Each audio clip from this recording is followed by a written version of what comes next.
Shalom a todos, a paz esteja contigo. Esse é o canal Verdade Revelada, 10 anos, trazendo o mundo espiritual, revelando a verdade, para que as pessoas possam se libertar do engano e possam se voltar para o Criador e ao nosso Salvador como o único meio de salvação. Hoje vamos falar sobre o mundo espiritual, queridos. Nós temos visto um discurso cada vez mais crescente em torno disso, e eu queria falar sobre o mundo espiritual celestial. Porque, em primeiro lugar, você deve saber o que o sistema religioso também esconde de nós sobre o mundo espiritual. Eu estou me referindo aos anjos, que são seres ministradores para aqueles que vão herdar a salvação. E também ao poder do Criador, que infelizmente é desconhecido ou distorcido na visão religiosa. Então, vamos meditar um pouco aqui em algumas coisas muito interessantes. E eu gostaria de mostrar algo que está encoberto, porque o sistema ele vai dizer, não, tem muita coisa ali que é de apócrifo e que não procede, mas vamos ver o que a Escritura diz. Em Colossenses 1,16, Paulo fez aqui um esboço da hierarquia celeste, né? Ou seja, dos poderes celestes. E ele diz o seguinte: porque nele, no Messias, foram criadas todas as coisas nos céus e na terra, as visíveis, que é esse mundo físico, e as invisíveis, que é o mundo espiritual. Sejam tronos, agora você vê a hierarquia. Tronos, dominações, sejam principados, sejam potestades, tudo foi criado por ele e para ele. Então, queridos, o nosso Salvador, né, que ao lado do Altíssimo participou, né, na criação de todos os seres angelicais, ele tem ali uma hierarquia, uma ordem de organização desses poderes do céu.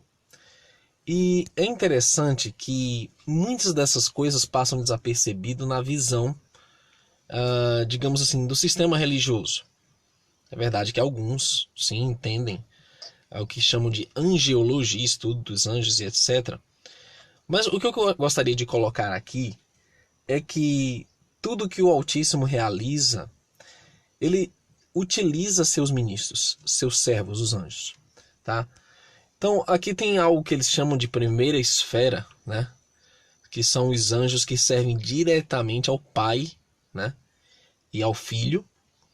E nós estamos falando dos serafins. E é interessante que a palavra serafins, ela, na tradução literal, é queimados, ardentes, né? Normalmente sinônimo de serpentes, quando usada na Bíblia hebraica. Mencionada em Isaías 6, né, 1-7, quando o serafim toca ali a língua do profeta, com a brasa viva do altar, são a classe mais alta angélica e servem como guardiões do trono do Altíssimo. Eles são mencionados lá em Apocalipse, né, quando nós lemos que os 4 seres viventes que estão ali ao redor do trono do Pai, e eles têm 3 pares de asas, né? Ezequiel capítulo 1 diz que são 2 para cobrir o rosto, 2 para cobrir os pés e 2 para cobrirem em adoração ao Eterno. Então são seres que não cessam de declarar santo, santo, santo é aquele que está sentado no trono, e eles o adoram dia e noite. Após os serafins vem os querubins, né? Do qual o adversário é um dos caídos, né? E é isso que nós temos que entender. Primeiro a hierarquia celeste, para entender que tipo de hierarquia se formou desses anjos caídos. Então o querubim, né,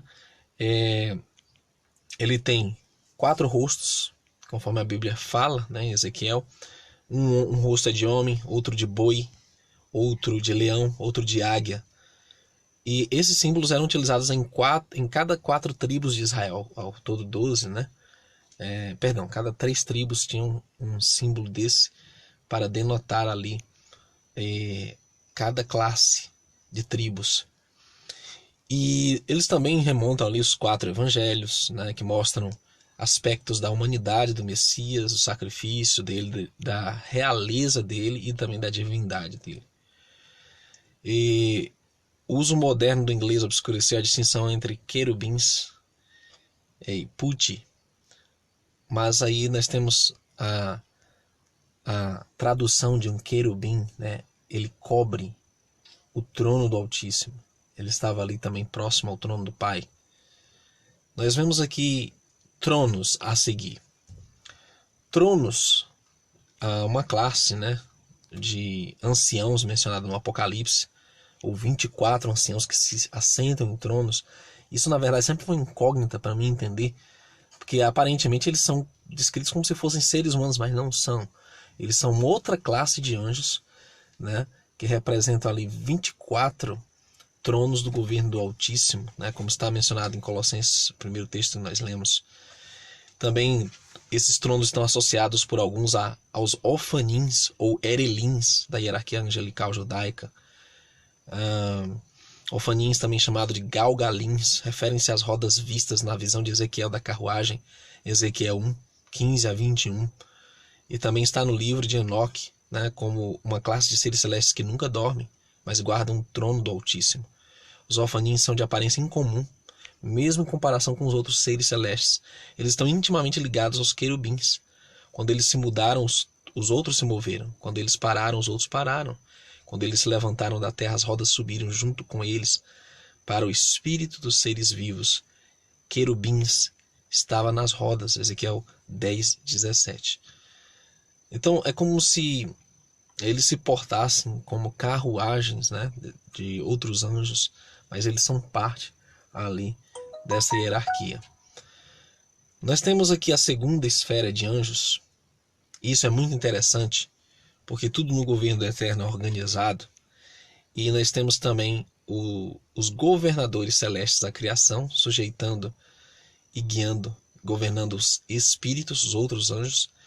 E nós temos os domínios ou senhorios. Assim como o adversário tem territórios que são representados por líderes ali que dominam aquele local, o Criador também tem seus domínios ou senhorios de seus anjos poderosos no comando de outros milhares de anjos. Isso é fantástico, porque nós temos que entender, queridos, que foi apenas 1/3 dos anjos que caíram do céu.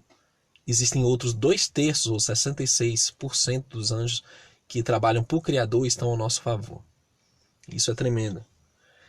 Os domínios, né, do latim dominatio, são apresentados como hierarquia dos celestes, seres celestes, senhorios, em algumas traduções. Os domínios regulam os deveres dos anjos inferiores, e é apenas com extrema raridade que esses senhores angélicos se tornam fisicamente conhecidos por humanos.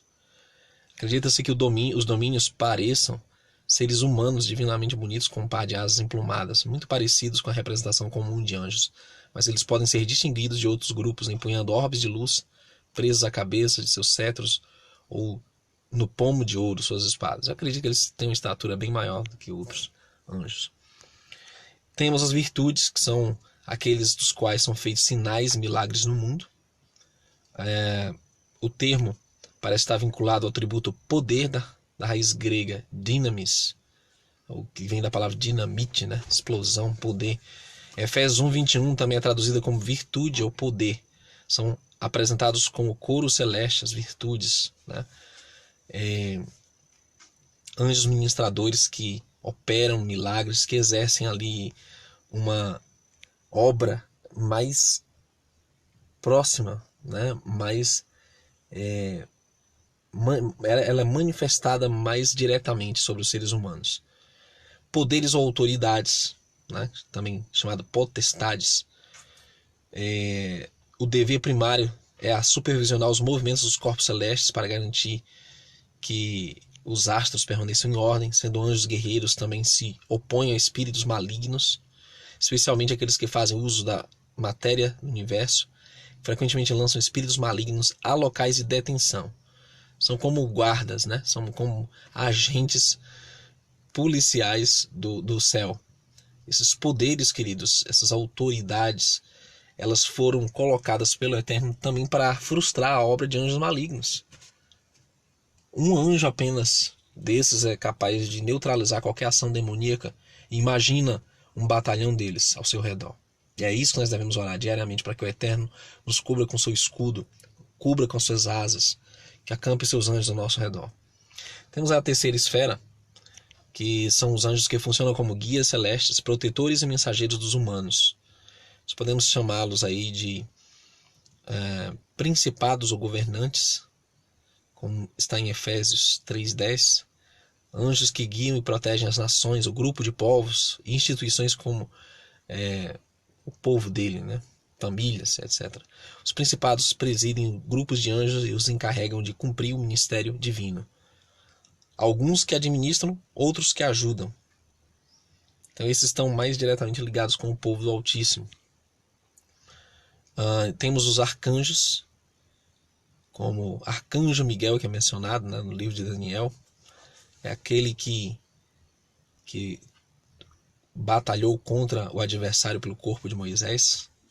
E essa palavra arcanjo, né, significa o chefe dos anjos, né, aquele que está encarregado dos anjos, como está em 1 Tessalonicenses 4:16 e Judas 1:9.